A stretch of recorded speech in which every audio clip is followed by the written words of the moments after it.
Hi everybody, welcome back to Borderlines today. So, I thought I'd speak to one of my favourite people. Probably going to get heckled for this, but it's that good bloke, Nigel Farage. Okay, now, I am wondering if he thinks about anything but immigration. Okay, so he's made this long-winded, stupid speech where he's demanded and said that there's going to be a creation of a minister, I can't believe this, for deportation. So out of all the problems that are going on in the UK at the moment, his number one priority is creating a minister for deportations. Now I've moaned and whinged and probably bitched quite a lot that Nigel Farage is a one-trick pony. When I say that, it's not a dig personally at him, okay, because Nigel Farage reckons he's going to be the next Prime Minister. But there's only one thing he can talk about, and it's the one thing he's talked about for God knows how many years now,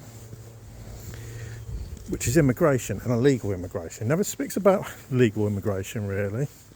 Never speaks about any of the other bigger problems.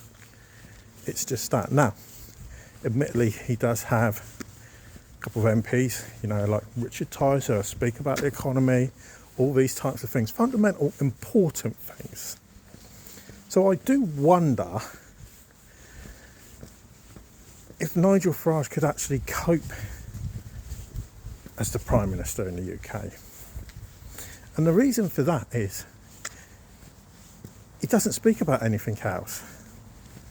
It's like, in my view, he's obsessed. Now, do we need a minister for deportation? No, not really.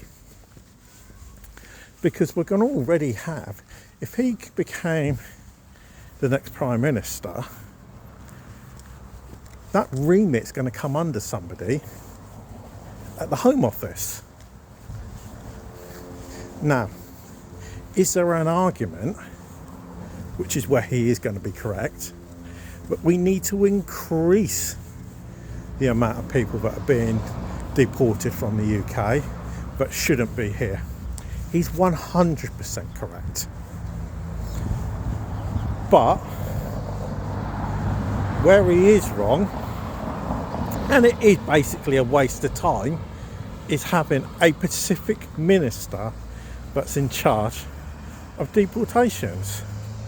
Because fundamentally, he isn't going, well, first of all, I don't believe he's going to win the next election, which isn't for 4 years anyway. And that might come back to bite me, just that making that statement. But they're not going to increase it by much. Labour haven't increased deportations much over to what the Conservatives were doing. And he won't. He can talk the talk as much as he likes.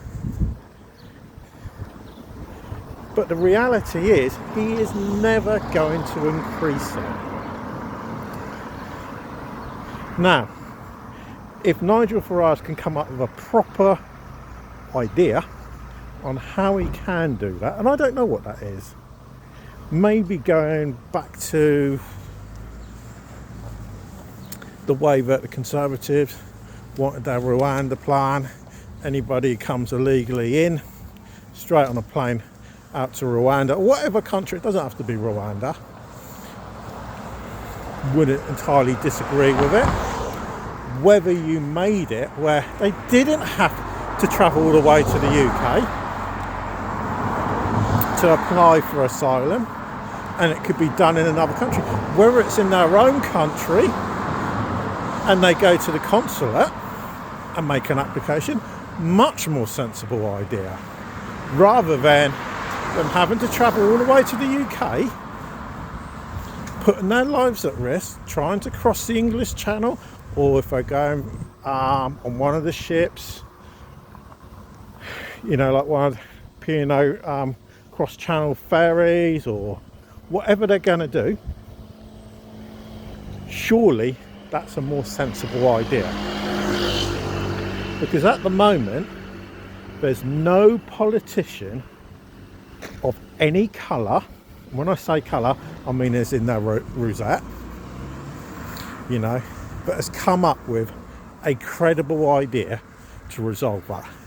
And that includes Nigel Farage or any member of his team, Kemi Badenoch or any member of her team, or Keir Starmer or any member of his team. So until somebody does, they need to stop yapping on this same old subject and come up with something credible, because nobody has yet.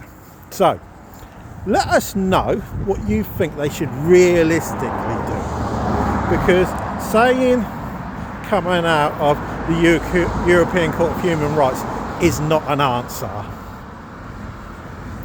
That's not going to end it. You need to come up with something credible that can actually physically be done, enacted quickly, and to either stop it or move it to elsewhere. So let us know in the comments down below what you personally think. Okay, obviously if you are new to the channel, please do subscribe as well. I would appreciate it. But for now, thanks for watching, and we'll speak to you again a bit later.